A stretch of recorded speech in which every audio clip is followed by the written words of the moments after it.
All right, welcome back. We are still live here at Kibabi University, Bungoma County, having that critical conversation on HIV and AIDS situation here in Kenya.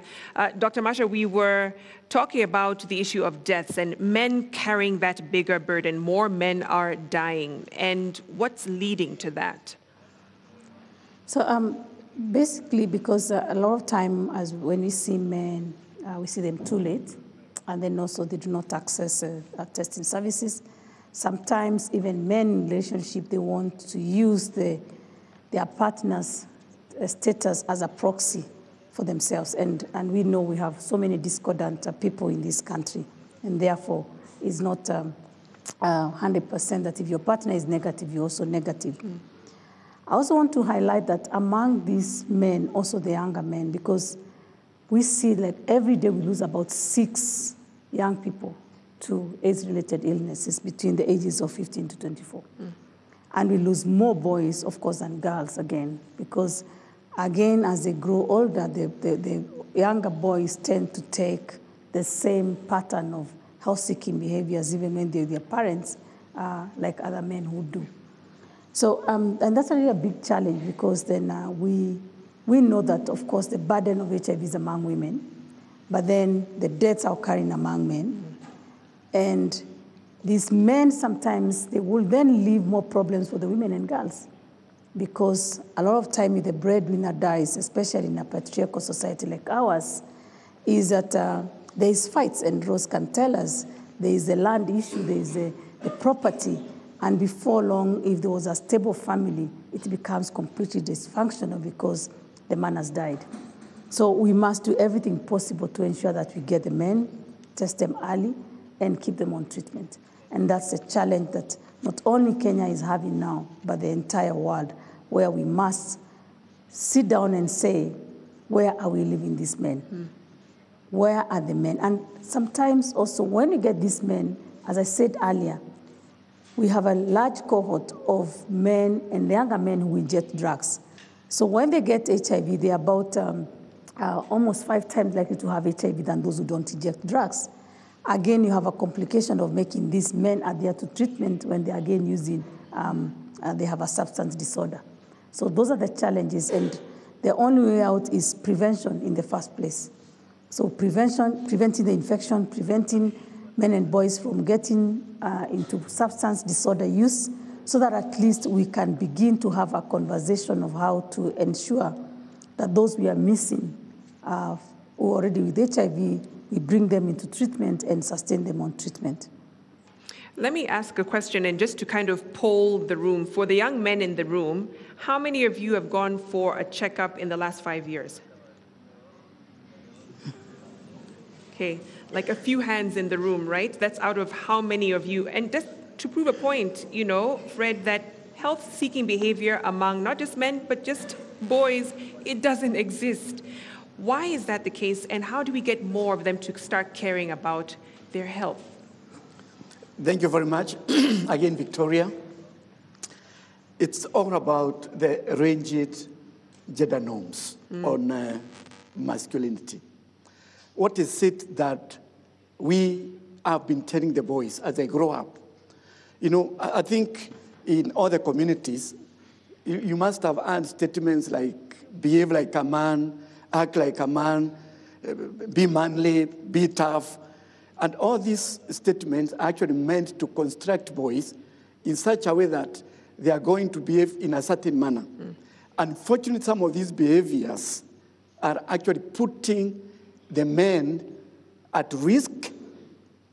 They're also putting the women, that's their partners, at risk, and even the children. Right. What does it mean to be a man?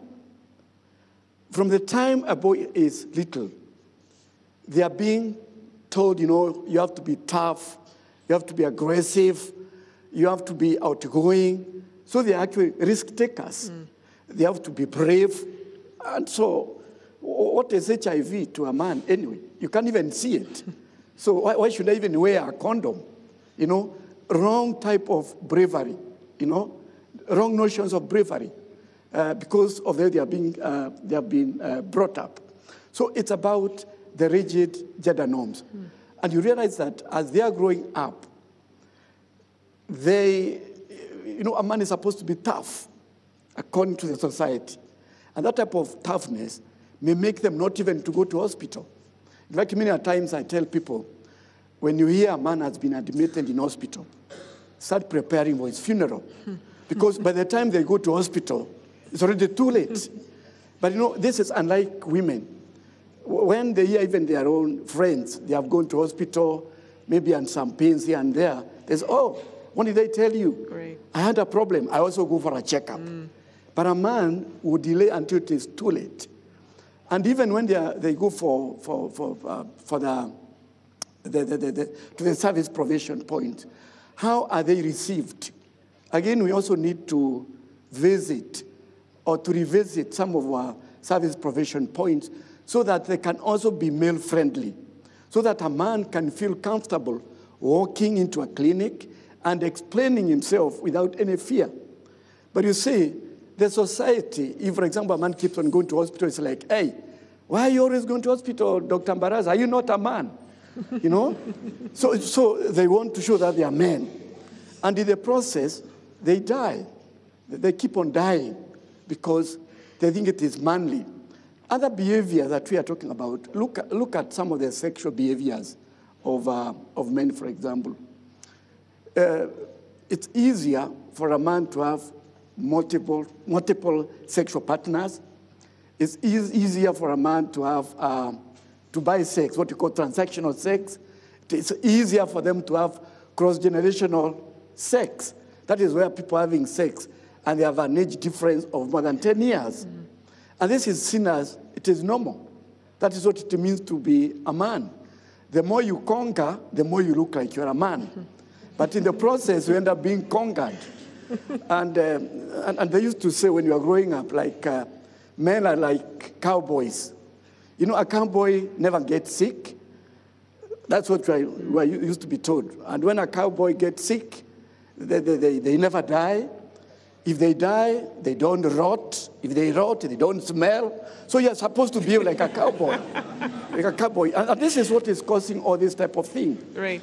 And it is cutting across all the ages, from the time they are little, middle age, and even the old people. So it's about the social construction. We need to revisit and deal with this toxic masculinity, which is endangering the lives of men and the lives of women and the lives of children. We need to see a change.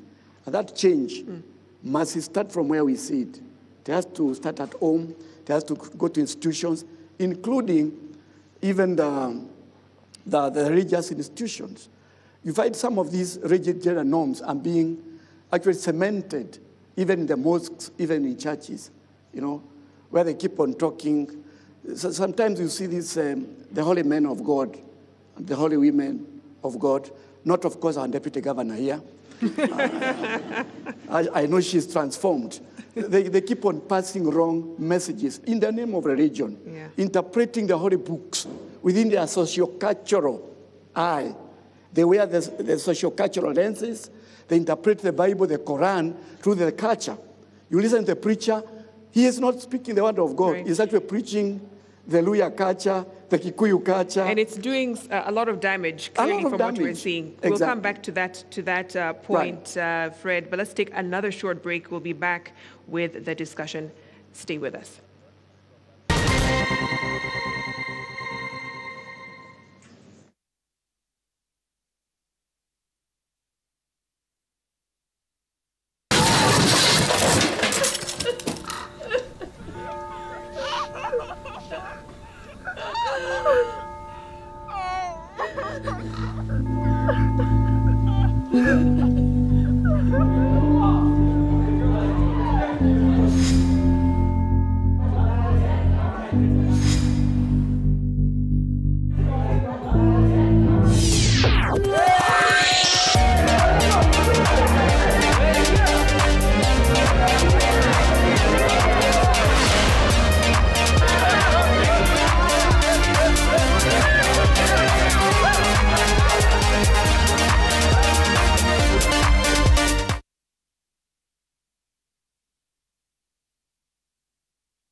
My skin is my identity, my strength.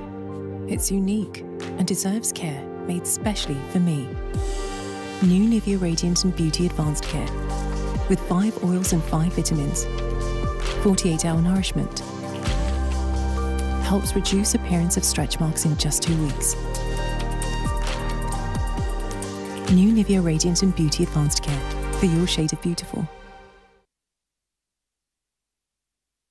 Viusasa presents hot, new and entertaining shows. Where? From the land of Abagusi, we bring you Egeticha.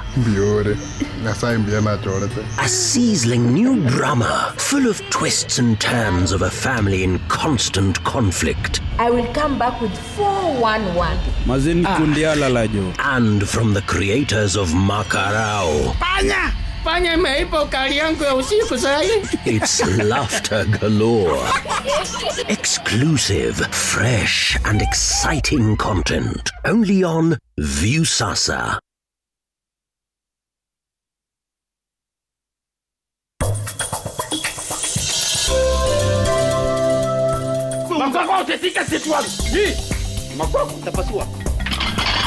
Leo ni leo. Badala ya kuzika mgomba, this is what you should have been doing for your husband.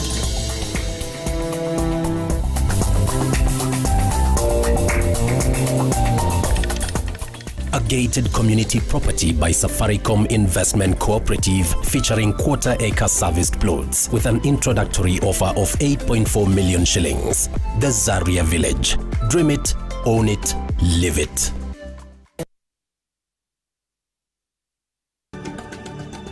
Instant payment means money is transferred between the sender and the receiver within seconds. When sending money, make sure you double-check the receiver's details. To join, dial *844# and download the Vuma app now. Load cash to your wallet through Vuma agents or your bank, or go to your nearest KCB bank branch, ATM or agent. Let your money flow with Vuma. Get quality weather-resistant Mabatis from Royal Mabati this festive season. Our cash and carry offers are on Roman tile, box profile, alloy zinc, tile profile, stone-coated shingles and trusses from as low as 270 shillings. Offers available while stocks last. Call us on 0722 638383.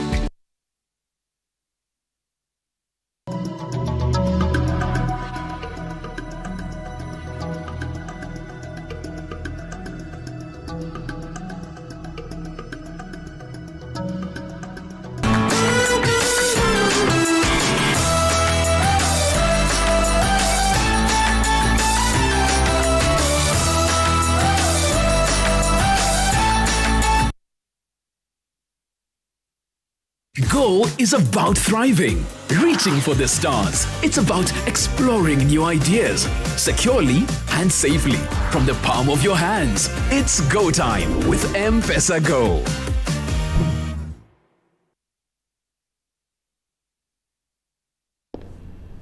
Words can only get you so far.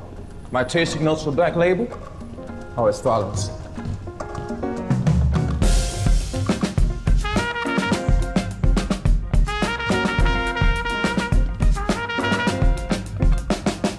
But if you prefer words, I'd say sweet toffee, rich fruit, finished in smoke.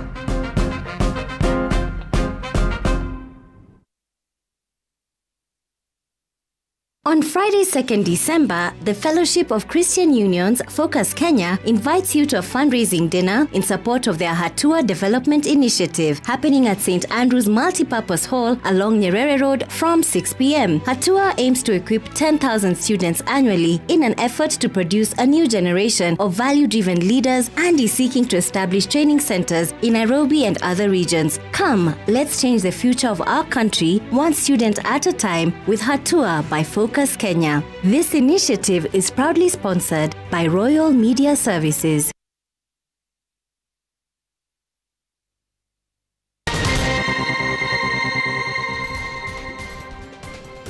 You'll face us.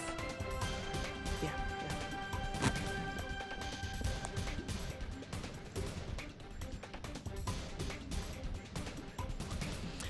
All right, welcome back, welcome back. We are continuing this discussion, and as promised, we're going to engage our plenary, but first, let's hear from our Deputy Governor who is here, just on how the situation is being tackled here. I heard my colleague Jeff Koinange call Bungoma the border county.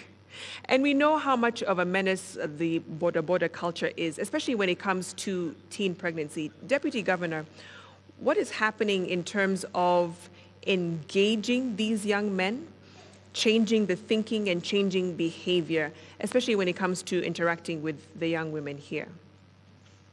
Okay, thank you so much, Victoria. People call us many names as a county. But I want to say that we are a county where people love peace. And regardless of the peace that we have, we still have challenges that our youths and all other people are facing. And as you have said it rightly, that we have borders. It is true, we have many of them. And I want to appreciate the fact that they are not as bad as people would want to paint them black. These are our children, these are our brothers. And what we are doing as a county, the border men or young men, they've formed groups, and they have their own circles, and we are using those groups, we are using those circles to empower them with the knowledge, to empower them with the information, because we realize unless we bring these people on board, we will keep on talking about teen pregnancies, we will keep on pointing fingers at them, that these are the people who are spoiling our young girls. But if we want to end this triple threat, then we have to bring the border boys on board, train them, empower them with the knowledge, and make them feel that they are also important in the society, and they can even help us to pass information to other young men and women. And we are telling them, you should act as you are your sister's keeper, because you are the people, most of the time they take these girls from school to their homes. So they are the people, they are very important, and if they are given the right information, I'm sure they are going to help us end this menace. So as a county government, we are working hard to ensure that all people get the knowledge. We sensitize the society, the community, that we may all understand why we should all be part of this conversation. Absolutely. I know at a personal level, you're very passionate about women empowerment, and particularly for the girls. You have a personal experience having said no to FGM when you were young, and that's carried on throughout your career. Talk more about what that experience did for you, and how you seek to empower more young women here in the county. Wow, thank you so much. I'm so passionate about women issues, and I worked for Maendeleo ya Wanawake, and I also worked for Action Aid Kenya, where we did a lot of sensitization. I also worked with World Vision, and we were doing activities around FGM, because as a deputy governor, I come from the community where FGM is practiced, was practiced. That time, it is still there, but at least the numbers have gone down. So as a young girl, when I grew up, it was like, it was a must for every girl to go through the cut. But the reason why I said no during that time is because when I was growing up, I saw women, young girls who had gone through FGM. They dropped out of school, they got married at that tender age, and I would see their lives, how they looked like. And I thought to myself, I said, I don't want to go that direction. And so I beat all the odds and I said no to FGM. It was tough though, because they were even forcing us to undergo the rite. But I was determined and I said no. After that, I've walked a journey and I've held the hands of many other young girls. I come also, our society here, it's a patriarchal society where women are being, they still undermine women. So what I've done as a woman leader, I've held the hands of many young girls, I've mentored them, and I've worked with them as a mother, trying to tell them the importance of education, why it is very important first to pursue your education, pursue your career, then after that now, you can get married, and there is time for you to get a child. So I always try to instill that value in the lives of these young women to understand that it is possible, even if you come from a patriarchal society, it is possible for you to excel in your career. And if only you become resilient, because like me, if I didn't if I was not focused, I became resilient, I would not be where I am today. I would not be the deputy governor, because as a woman, it's not very easy. When you climb up, you get a lot of resistance. People would really want to throw words here and there.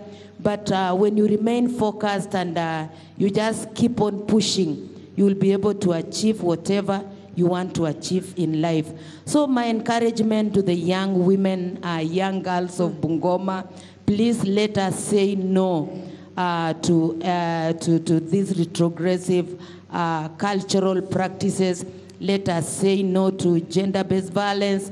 Let us say no to teen pregnancies, and let us be upright so that we end the new infections that we are experiencing at the moment as a county. Certainly, and I think that deserves a round of applause, because when you think about that linkage, and we'll talk about it, between education and a woman being less susceptible to teen pregnancy, less susceptible to gender-based violence, because she's aware, she knows her rights. But I want to come up to the audience, and there's a young man who has the mic to introduce yourself. And if you have a question or comment, please go ahead. Okay, I'm Aswani Vincent. I'm training to be a teacher of mathematics and chemistry in the university. And I'm also the Secretary General of Gender Club, that is the Institute of Gender from the university. I've got just two questions and a comment. Okay. One, I would like to ask the government, I do know most of you, the county government and the national government, you are here listening. I am a youth, but I would like to ask, are you really targeting to end HIV and AIDS by 2030? And if at all it is true, you are targeting to end this threat, then why are we having a shortage of contraceptives? Why are we having some crucial kind of lack? That is, we are lacking the basics that can lead us or can help us to, that is, eliminate this threat. You know, if at all we are serious, we want to eliminate HIV and AIDS, it means the government, we are paying tax that you protect us. We are paying tax that you ensure we are eliminating this stuff. So one, the contraceptives should not be less. They should be there to ensure that we are protecting ourselves. Point number two, I would like to say this also to the government. Then if at all we are also targeting to end this stuff by 2030, then it means we don't need just to say. We don't need just to discuss these things. We are tired. You know, singing the same song at the same, with the same kind of rhythm. We come here, we discuss these stuffs, but at the end of the day, we are not implementing. As a government, we need to wake up. If at all we continue this way, 2030 will come, will pass, we shall never cease to this stuff. It is painful. Listen this kindly. It is painful. Other point. Now, from the institute, that is from the institute of the university. Here in the university, the institute is so handy to ensure that the students and the society at large, they are working on this stuff. That is gender-based violence and eliminating HIV and AIDS. But you need to understand this, the government, that's the county government and the national government, is that if at all the institute alone will not work if at all the government has no support. Actually, what I'm trying to pass out in shorter terms is that the government has to come out fully. And it should mean business. I've seen we are having here very special doctors. You understand the science of this stuff. But the issue, you've got the science, but I don't know which techniques are you using to help the society. Yes, Daktari, you've talked of men appearing to be so, that is, the kingship is still dominating. Now, what are you doing? That is the question. Can I You've realized this. What are you doing? Okay, very quickly, let me ask you a question. Yes. You talked about the government meaning business, right? You're a youth. Can I ask you, what is an effective way for them to reach you? An effective way of the government reaching the youth, one, is by ensuring that we are, for example, we've got barazas, that is for those who are not schooling. We've got chiefs, that's why we've got chiefs and the sub-chiefs. In schools here, for example, this is a university. You've planned to reach us. You've come. You've found us. Here we are. So, you know, the issue is the government is not coming out. Yes. So tell us. So we need to come up as a government and plan. And not just planning on the table, but going down on ground and working. Actually, we started singing the song of HIV/AIDS early in 2001. Today, we are still singing it. When will we develop? When? Right now, we are having hunger. Instead of focusing on hunger, we are focusing on HIV and AIDS. Thank you. And we'll have those questions answered. Is there another question in the House? All right, let's get the mic. This way, the young man in the blue shirt, if we can get the mic to him. You can stand up. And then we'll come back to you. This is the male engagement we've been looking for. I'd like to see the boy child being vocal. Please introduce yourself. Okay, thank you very much. My name is Nicholas Momanyi. I'm a second year taking Bachelor's of Social Work. And again, I'm the Secretary General of Kibabe University Social Workers Students Association. Now, my question is that you have said that your mission is to end and reduce the spread of HIV and AIDS. And since our country is experiencing the scarcity of condoms and ARVs, and the donors have stepped down from donating those stuffs, what are the alternative ways you are going to ensure that this HIV and AIDS has ended up and we have reduced the spreading?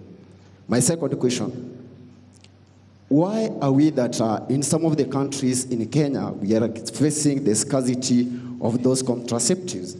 Is it the same animal which we call that it is corruption, which is still eating us from our parks? Because we are Kenyans and we are again singing every day of corruption everywhere, there in the medical field. Again, being that economic is our business in Kenya, but now we are focusing on health issues when we last developed as the country of Kenya.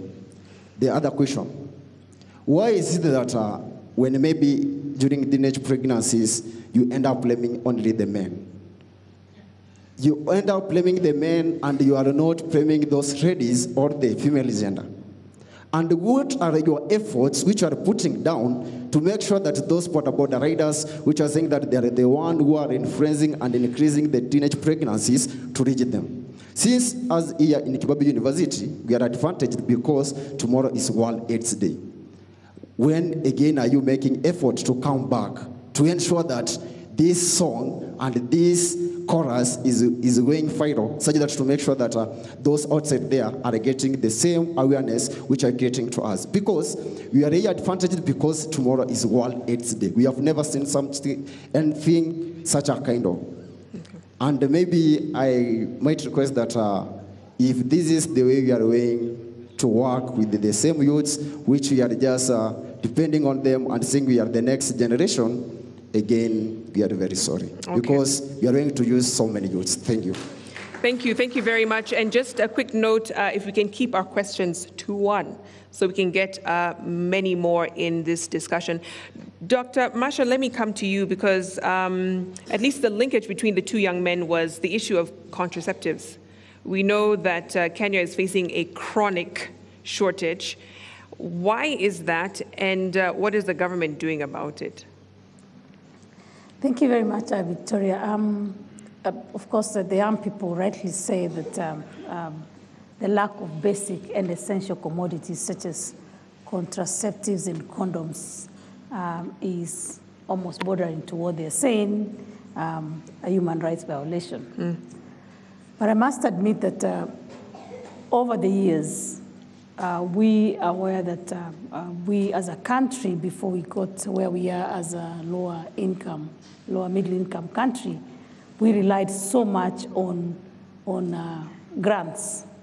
And those of you here who are doing economics are aware that what happens when our country moves up the radar. So this is a period we are calling a period of transition. And sometimes transition doesn't come easy because we were used to being given these things for free, supported by other countries. Now, within the last 5 years, that support has gone down. And therefore, it is time for us now to pick up those essential commodities and put them in our own domestic resources. And so the question then they're asking is, what is the government doing? Some of this conversation we are having about shortages of essential commodities did not come that systematic. That today, we did not know that tomorrow we will have a shortage of, for example, donors to buy us condoms. Because it was a normal thing for all of us to get these commodities. And for the last 10 years, although we've been hearing about transition of donors, it only became real when then we moved the upper band in 2014 and then realized that we are now being asked to do what you call counterpart funding for these commodities. And they're not cheap. It cost us about 25 billion Kenya shillings to buy ARVs, to buy condoms, to buy drugs for those who inject drugs, and to also buy commodities for laboratory. Yes, indeed, what they have said, they are taxpayers, and therefore it is the role of the government to provide these commodities. So what has the Ministry of Health done? So what we are doing right now is to begin to identify what we call this fiscal space, so that as donors drop this funding, then we begin picking it up. But we're also looking at efficiency gains. We're also trying to look at some of these programs that have been vertical. How do we bring them together so that when we come here, we are talking not just about one disease like what you're doing today. You're talking about adolescent pregnancies. You're talking about the diseases. We add more diseases that are concerned. In fact, one of the conversations that you must have, like, for example, are sexually transmitted infections. We know, for example, gonorrhea, syphilis are on the increase. These are the same young people we want to talk to. But then they are saying to us that, talk to us, yes, but then give us the agency and the tools to also protect ourselves. But I must also say, even when those commodities are available, I have been in institutions where I found young people using the ring of the condom to tie their socks. And because they did not know the cost of the condom. It was a free to use a condom. It did not mean that the condom is free. Condoms are expensive. So we need to re-educate ourselves that although these things are provided to us at free cost, they are not free. So we must also change the agency of our young people today. When a young person tells me that they'll have sex that is unprotected because they can't buy a condom, and the same young person goes and buys 18 years, what is that alcohol called? 18 years Glenfiddich. Those bits, they get them. So if a young person has the agency to buy such a drink, but when it comes to condom, they don't realize the importance of a tool that can protect themselves, then you have a problem. And then we need to shift the discussion. The free-to-user commodities. How do we make sure that we also are realizing it is for the sake of ourselves, and you are not saying, I'm fearing pregnancy more than I'm fearing HIV. What makes a young person walk into a pharmacy in the morning and get Postino 2, emergency contraception, instead of thinking the night before to have gotten a condom? Because it's not cheap. Postino 2 is not cheap, but they buy it. It's actually the most selling drug within the pharmacies.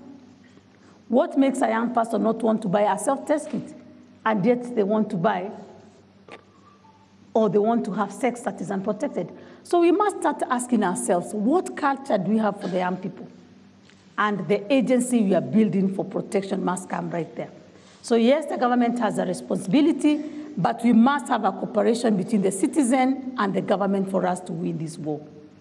I think that is the direction that we must go. So as we sort out this commodity insecurity issue within the government circles, we also expect citizens to begin taking up some form of decisions that are actually proactive towards ending AIDS. Thank you. Thank you. Let me bring in Dr. Baraza really quickly on the issue of creating awareness, but then also funding, which affects the contraceptives that these young men are saying they're not in the market, we can't find them. So how do you make that linkage? How do you fill that funding gap? Thank you so much, Rubadiri. I've worked in the development world for over 12 years now. And what Dr. Masha said is the reality, that over time, I've actually experienced a shrinking in the funding. And Madam Diji, what that means is that as county governments, we must rethink our engagement in terms of really how do we co-fund some of these engagements, because it's not going to be business as usual as we move on. Donors are asking themselves, what's the value add?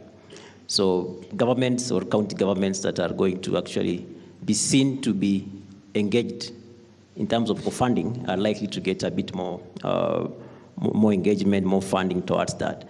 And what that means basically is that we must be very efficient. We look at cost efficiency in terms of our implementation models, and at the same time, engage the youths or engage all the stakeholders. Are we co-creating our interventions, or are we coming up with interventions and then we push them down the throats of the stakeholders it is? So again, that's a thought that we must have as county governments. But by and large, there's something I really like talking about, and it's a philosophy that, as AMREF again, we've been pushing over years. And this philosophy of the triangle that moves mountains in healthcare, that each one of us has a role as government. At the apex of the triangle there is the government and political engagement, policy making. As you make your policies, as you make your political engagements, as you make your political declarations, what are the things that you must put in place for you to be able to achieve? And I want to talk about something that's becoming very key, the social determinants of health. There's no way as a government you're going to discuss health if you don't put in education, culture, infrastructure that you have, because these are critical things, psychosocial well-being, mental health. These are very, very critical things that you must actually put in place as you push the agenda of health. Otherwise, if you go the traditional way, then you will not be able to engage holistically. The second component of the triangle is basically the technical know-how. The teams that we are putting in place, how technically suited are they to implement the policies that the government is pushing? So we must ask ourselves that question so that we can be able to really have implementation frameworks that can work for us. Otherwise, as he said, it becomes a story that we are ending HIV in 2030. When 2030 comes, we push forward by another 10 years and say, let's go to 2040. 2040 comes, we haven't done it, then we start giving up on that particular aspect. The last component, which is very, very critical to all of us, is the engagement of the population. How are we engaging the population? And the population is all of us here, because we are affected in one way or the other. As we develop our policies, as we get the technical team on board, how is the population? Do they understand? Does the population understand the critical aspects that is affecting them? Do the people of Bungoma understand the issues that affect their health in Bungoma? Or are we copy-pasting from another county? Do you understand the contextual issues that affect us? Do you understand that circumcision, for instance, has an impact, has an influence on early sexual debut? That's our culture, as an example. When I got circumcised, there was a lot of push from my peers to engage in sex. Because the belief was, if I engage in sex, then I reduce the edema that happens when you get circumcised. Did I yield to that pressure? No. Did most of our boys yield in that pressure? I don't know, but probably they did. So you find that this year, for instance, Rubadiri is a circumcision year. There's a lot of sex going on around this time. And it's related to being a man, proving that you are a man, and proving now that you can be able to actually sire. And even the information we give 12th of this month is going to be a day when actually we have our boys graduating. What kind of information are you going to give our boys? I remember when I was undergoing this process years back, some of the information was that now you are a man. What kind of message are you passing across to me? Can I get someone pregnant now? So as we get into 12th of December, it's just a few days away. What kind of messaging are we going to put across to our boys and to the population in relation to these issues that we are talking about? We need to think about that and be very deliberate about it for us to be able to achieve the triple epidemic control that we are talking about. Thank you. On the issue of messaging, let me bring in Dr. Medin from UNAIDS really quickly, and from a different perspective, because when you talk about international actors, they have the tools to equip communities, to equip governments, individuals to tackle this, especially from a prevention standpoint. But oftentimes the packaging is not quite right. And when you're looking at culture, the language, being sensitive to what's happening on the ground, how would you advise organizations like yours to look and tailor and cater the messaging to fit the communities? So it's not off-putting, but it does help. Thank you so much, Victoria, for that important question. HIV, indeed, as my brother said, has been with us now for almost 4 decades. But we haven't really changed the language and communicate in a way that communities appreciate, understand, and act upon it. So there are cultural issues. We tend to say, yeah, let's be culturally sensitive, sometimes politically correct, while things are happening in the wrong direction. So I think it's very important to look at the data. What is the data telling us? Who is being affected? Who is being left behind? And that brings me now to the inequality. And in fact, yesterday, UNAIDS launched the 2022 Global AIDS report, saying dangerous inequalities. Why dangerous? Because we are not really on the right track and we are going in the wrong direction, and we need to act on that. So the panelists have already mentioned that the community engagement, community engagement is not a one-time off. So we really need to discuss the real issue that are causing the triple threat, the increased infection, especially in the sub-Saharan Africa. So just in 2021, we have had 1.5 million new HIV infection and 650,000 AIDS-related deaths. And Dr. Masha spoke about the statistics about Kenya. So what do we need to really do? If we have to have a candid conversation and a real and meaningful engagement, I think we should be able to end AIDS even before 2030. But now the action, where is the action? I think that's where we are missing. So for me, the solution is there, the tools are there, but there is a lot of stigma and discrimination that's around. So we need to work around alleviating the stigma and discrimination, the gender-based violence, but also equipping our young people with the tools, with the knowledge, the skills they need so that they can prevent infection, because the solution is prevention, prevention, and prevention. because, we are poor. We cannot afford to have all the commodities that we need. Looking at the financial, one last point, the 2021, the total funding required was about 29 billion US dollars, but we're short of 8 billion US dollars. With the climate change and everything, we are not going to really increase the envelope. So the efficiency and also focusing on prevention, and I'm hoping Excellency, Deputy Governor, and hopefully, the Governor, if we really mobilize our community, I think we should be able to prevent the new infection, the teen pregnancy that we are seeing, so that we can end AIDS. That's what I can say. Thank you. Thank you. Thank you so much, Dr. Medin, and raising some really important points there in terms of what local government can do. I want to bring in someone to the conversation who understands completely what it means to live with HIV. Rose, if you are in the audience, this has been your reality for 3 decades now. And we've been talking about HIV and AIDS in this country for close to 40 years. When you look at the talk, what needs to be done to actually see a shift in the numbers? And talk a bit about your experience in seeking treatment, dealing with stigma, and now having a voice to talk to others about your experience. Thank you so much, Victoria. It has been a journey by itself.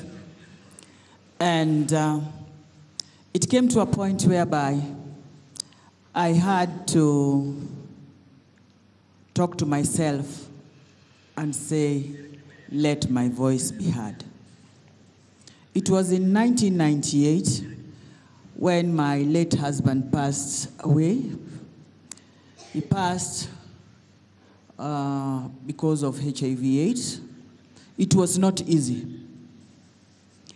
Being a Luo, married to a Suba, the issue of cultural aspect, I had to undergo. But how did we come to know? It was just a routine checkup. Going for checkup, he was found that he has a pulmonary tuberculosis. And when the disease came, I'm the one who was blamed, I'm the one who has brought it. When he died, I'm the one who killed him. The journey has not been easy. I'm a mother of 5. I have a son and 4 daughters. I have 8 grandchildren. And what has made me be strong, and I can talk more about it, though stigma is still there, is that I went for disclosure counseling. The issue of counseling, at least it has really helped a lot. During those days, we were buying ARVs, 100,000 Kenya shillings. And if you purchase one caught by the government, you will say where you got them from. So we are taking the medicine, and also we were putting them outside the compound, because it was illegal to have the ARVs. Being an activist, ARVs to be available, affordable, and free for all.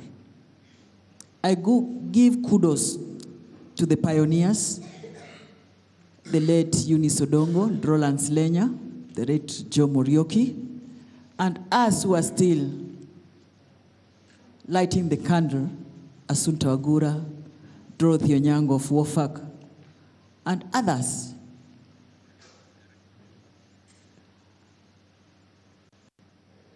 Our family, at least we owned something. We bought land, and our own, we bought. We did not inherit. Even though we bought that land, I don't have a say in the society, because I only have one son and I have one eye. I don't have a say in Utai's family. The more sons you have, the more you are being recognized. That's the reality.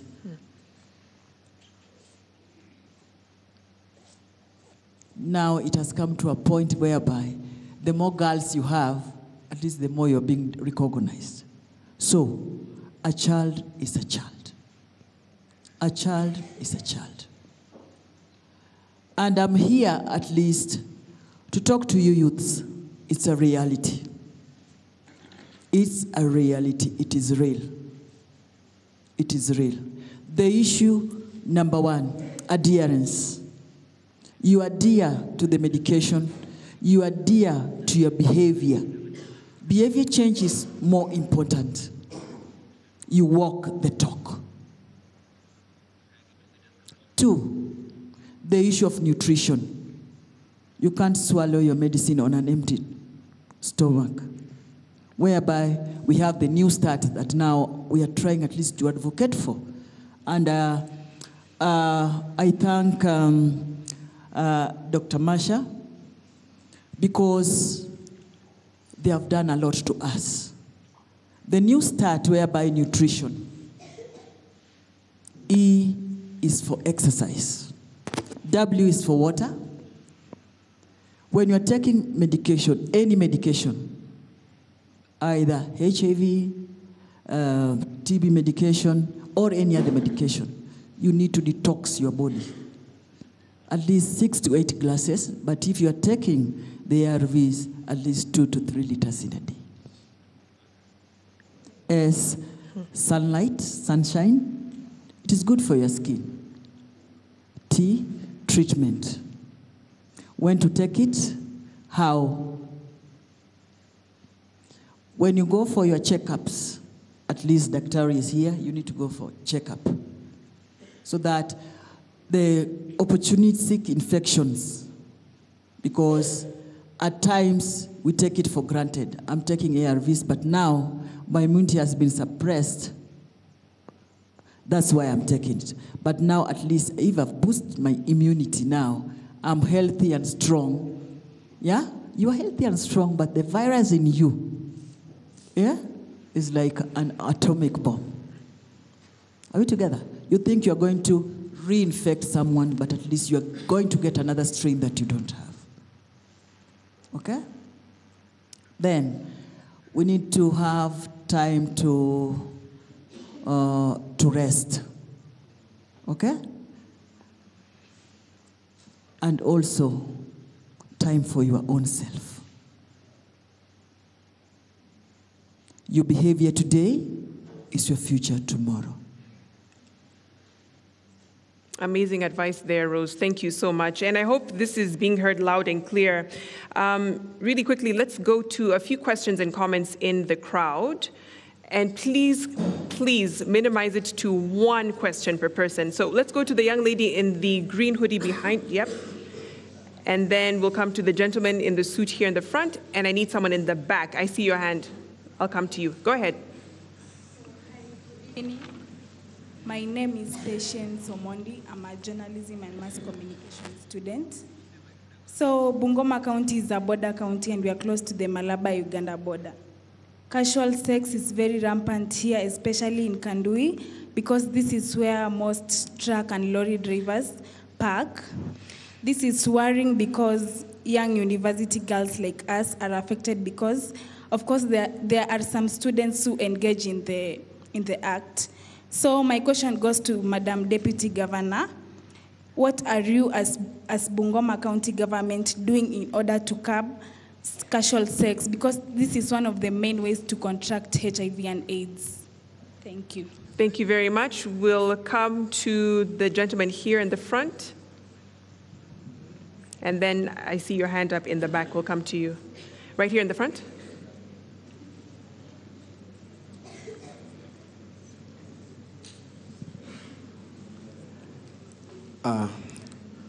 I'm Chelule Patrick, the Secretary General of Students. I have one question and also a recommendation. My question is to the Ministry of Health and AIDS Control Unit. There is this issue of myths. Like, for example, there is this myth like when an old man have sex with a young lady who is still a virgin, the AIDS in his body disappear. So how are you people tackling such issues of myths? Because most of the people in the community, they take those myths seriously, which is totally wrong and not true. Then my recommendation is, can the Ministry of Health and AIDS Control Unit do much in the Children's Act, Sexual Harassment Act, and also Marriage Act to make it strong, so as to protect these young children and those who are still in adolescent, not to be harassed sexually or get infected with these AIDS. Because you can see that the acts are not that much strong. Someone today involved in rape gives AIDS to a small lady, and tomorrow you will also see the same person walking around in streets. So please, it's just a recommendation. Kindly, can the acts be strengthened more enough? Thank you. Thank you very much. We'll take the last question all the way in the back. Should have the mic. My name is Brian, and mine is not a question actually, it's a comment. I didn't like your attitude concerning the government's approach. A bit louder.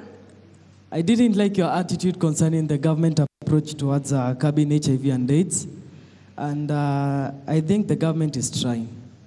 Looking at the part of the USAID, it tries to help institutions and needy children who have been affected by HIV and AIDS. Statistics clearly shows that. And so we as Kibabi, we can try to open a social service whereby the affected people can be assisted by the school or the county government. Another thing to sensitize on, when will the girl child ever take the blame? That's the question that we should ask, because I went once to the hospital in Bungoma town. A girl is said that she's affected with HIV and AIDS and she was raped. But in real sense, she agreed on having sex before the infection. Tunasikizana? Okay. Also, where I'm seeing the government where it's working, I've seen that 1.5 million people are at least affected in Kenya. We are now at a population of 40 million. If you translate it to a percentage, it's low. So, hongera sana serikali. You're doing your part, actually. And it's upon us as individuals and also as citizens to avoid sex. Stop, not avoiding. Have protected sex. Okay, thank you very much. Let's now bring it back to the panel for their closing remarks, because we're also running out of time, and also to respond to some of the questions dealing with the issue of casual sex. Deputy Governor, if you can handle that, and then we'll come to the other questions. But go ahead. Thank you so much. I want to thank our lady who asked the question about Bungoma being a border county. It is true that Bungoma will live along the highway to Malaba, Uganda, and we have a lot of these truck drivers. It has been a long time problem that has been with us. And for sure, along the areas of Kandui, Bugembe, Webuye, the numbers are high. Numbers of teen pregnancies and numbers on new infections, it's high. And the reason is because most of our young women, they engage in cheap sex with these long distance drivers. So as a county, what I want to tell all of us is that this is a problem that concerns all of us. What we need to do is really to change our attitude. and start asking ourselves, what is it that I can do to help salvage the problem that we have? Instead of all the time asking ourselves, what can the government do to us? As a society, we also have a responsibility. This is something that we need to work together as a team for us to be able to eliminate, or rather to eradicate. So there are a few things that the county government is doing. One of them is doing a lot of sensitization along these areas.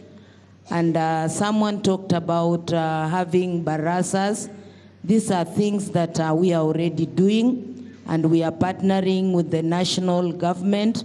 Anytime they have their barasas, we also send our representatives to go and sensitize and educate our community to understand issues to do with GBV, HIV, AIDS, and issues to do with the teenage pregnancies and many other issues that affects our society.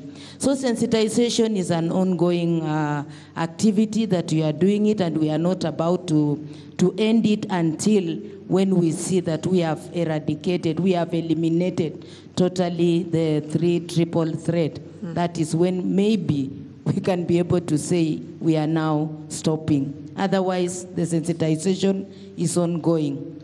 Another thing that the county government is doing, we have what we call moonlight testing, where we have our health officers. They go to those areas at night, they talk to those women, they do testing, and they also provide condoms to the people around those areas. So I said it is about us, because if the condoms have been provided, if you have been educated to understand why you should do some things, why you should not, then it's upon you now to take up the responsibility. So we are continuing with the moonlight testing at night, and we encourage people just to come out, test, know your status, because after you've known your status, you will now know how to plan your life well.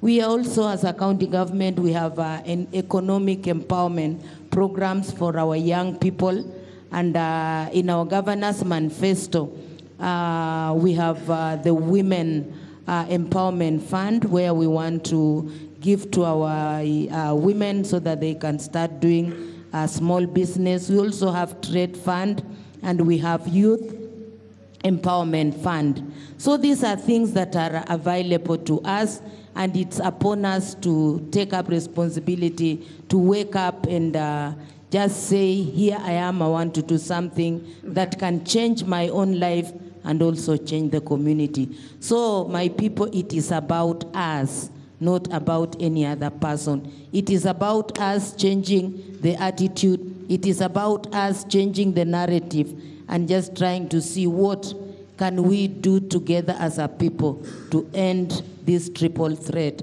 that is really affecting our people. Thank you. Thank you. Thank you so much, Deputy Governor. And before we wrap up, I want to get Mr. Mwania from the Ministry of Interior just to touch on the issue of the myths that the young man had raised and how this ties into the campaign on ending the triple threat, community engagement. Just talk a bit about how you're tackling issues like myths. If someone is to have sex with a virgin, for instance, does it absolve them of HIV and AIDS, and what the government is doing from a community level? Thank you. Thank you for this opportunity. Us in the Ministry of Internal Security and National Administration, under the leadership of Professor Kithure Kindiki, we have been doing a lot, but let me specifically talk about two things that we have, after consultation with the Epidemic Disease Control Council, we have picked. Issues to do with teen pregnancies and sexual and gender-based violence. We have started a program to sensitize all national government administrators on these issues so that they can be able to approach the whole matter from a point of knowledge. This will include addressing the myths and providing an environment where technical people can come on board and be able to pass the right message to the community. By doing that, we'll be able to address all the myths, not only what he has said, but there are many, many other issues that we need to address so that people can understand, can have the right knowledge over these issues. Why we partnered with this council is because one is of our structures. One of our responsibilities is to mobilize the public for development. And in that arrangement, we have got around 14,000 administrative units, starting from the assistant chief all the way to the regional commissioner. And each of those officers hold 2 meetings in a month with the public. Calculate how many meetings are those in a month and in a year. So we are able to reach millions of people in a year. And if that message is well packaged, we'll be able to pass it to the public, and it will be of great benefit. We are also addressing issues to do with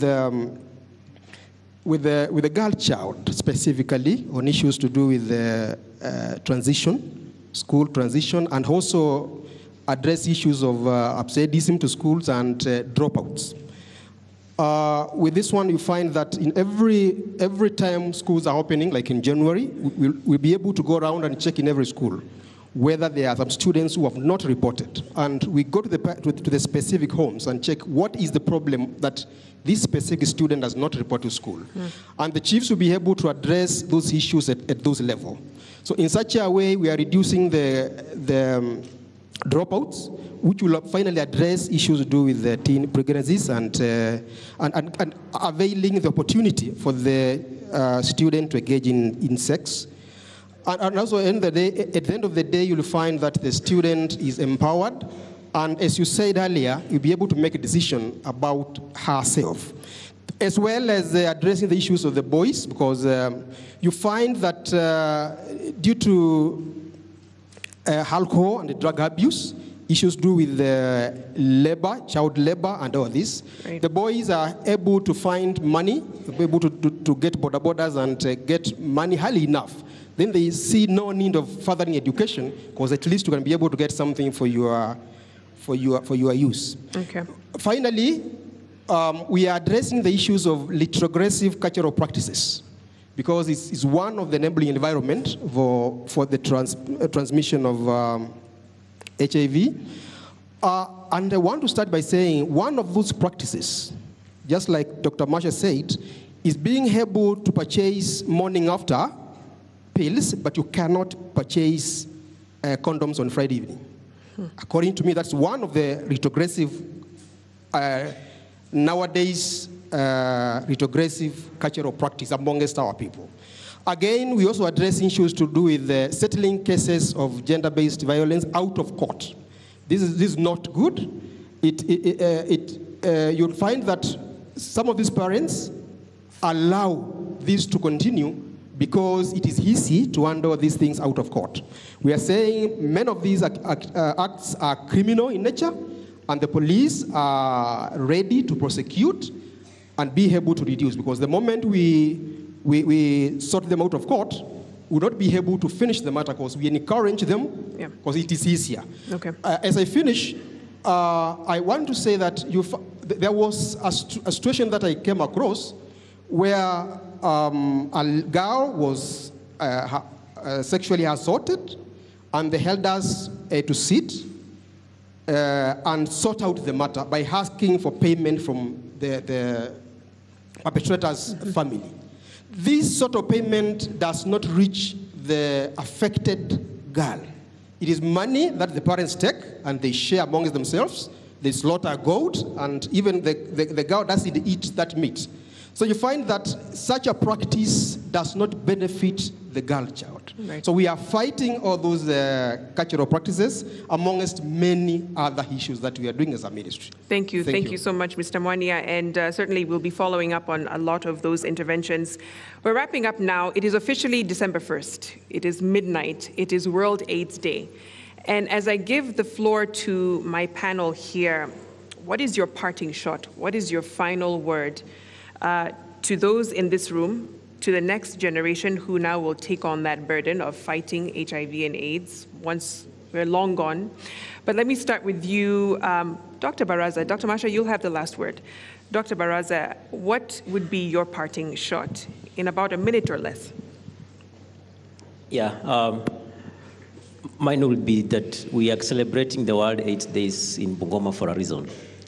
In a county where about 30% of all women, or rather ladies attending ANC, are actually adolescents. In a county where about 50% of the reported gender-based violence cases are among, again, the young adolescents and young adults. So it means there's a problem, and it's possible that we handle it. And as AMREF, again, one of the things that we are really advocating for is going back to primary health care interventions and just asking ourselves, what are some of the things that we may have missed out? Primarily, it should do with integration of services. Are our services actually reaching to the lowest level in the community? It is to do with, empowerment of the community, not necessarily the girl child, but generally the community. Do they have a voice in terms of speaking out loudly? And then things to do with a multi-sectoral approach. Do you have a platform where we can bring everyone on board for us to have a discussion? I know it's possible. Bungoma can lead from the front, and let's do it. Thank you. Thank you so much. Fred, your parting shot? Yeah, thank you very much. I think to be able to address the issues we are talking about, we need a multi-pronged approach. And one of the things that we have seen work as Men Engage Kenya Network is where we have male agents of change who take the front part to bring the change. And also working with cultural leaders and religious leaders. If we can be able to get them, because you realize that almost every week, these leaders, like the religious leaders, they meet the general population for free. They just bring themselves. And you see, the moment these people are given proper information and they can be able to reach out to the congregations, then it can be very impactful. And finally, the media. The media is a very powerful tool because every time people want to listen, even now as we are speaking, people are listening. So if we can be able to work with the media to pass proper information and also to deconstruct some of this toxic masculinity, it's going to be helpful. So from where I start is that all is not lost. We are doing very well, and that is why we are here. The triple threat. It is bringing all of us here to address these things. And as Mr. Mwanya has said, we have all joined hands to ensure that this information is going to be passed to the smallest unit, administrative unit at the community level. Work with the cultural leaders, work with the religious leaders, work with the media, and work with everyone. But at the end of the day, men need to be seen in this issue. And you know what?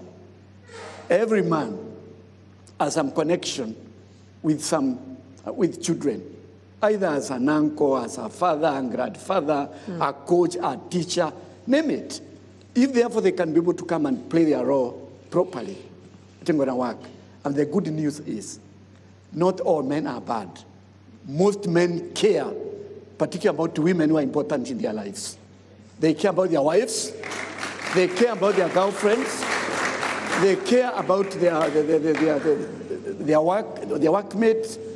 Not everybody is bad. Okay. The only problem is when we keep quiet as men, there are few men who are doing the wrong things, spreading HIV, right, impregnating young children, beating other people. These guys are spoiling our name. We are good people. Why are we keeping quiet? Okay.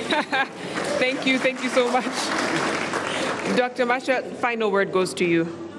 So thank you very much, Victoria. I'm going to speak, first of all, as a mother, and to the young people represented in this room. I must tell you that we told you that HIV is normal when you have it. But we just heard from Rose here. She has explained to you what it takes to live with HIV for 30 years. So if you don't have it, if you don't have HIV, please take charge to protect yourself. For those young people who are abstaining, you are not born with HIV, because there are those that were born with HIV. You are abstaining and you know you're negative. Keep that status. For those who are planning to have sex, I must tell you it's not only about HIV. I want to remind you there are sexually transmitted infections. There is chlamydia.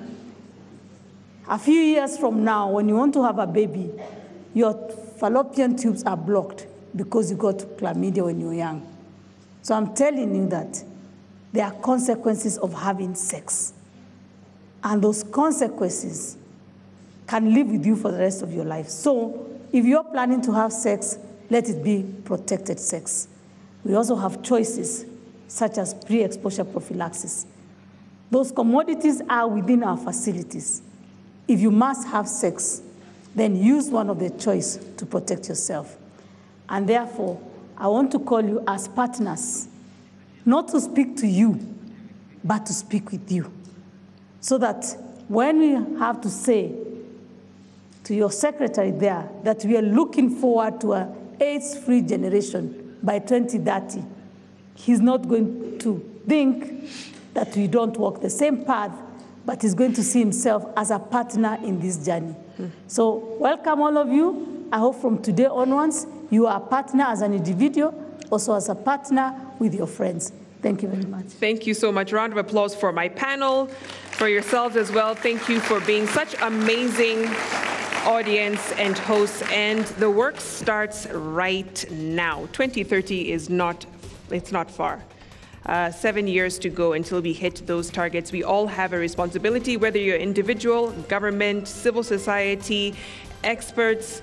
You have a responsibility in tackling HIV and AIDS in this country. Thank you so much for keeping us company up until this point. Keep the conversation going online, the hashtag JKLive. And of course, we'll see you on the other side of this broadcast. Enjoy the rest of your viewing. Good night for now.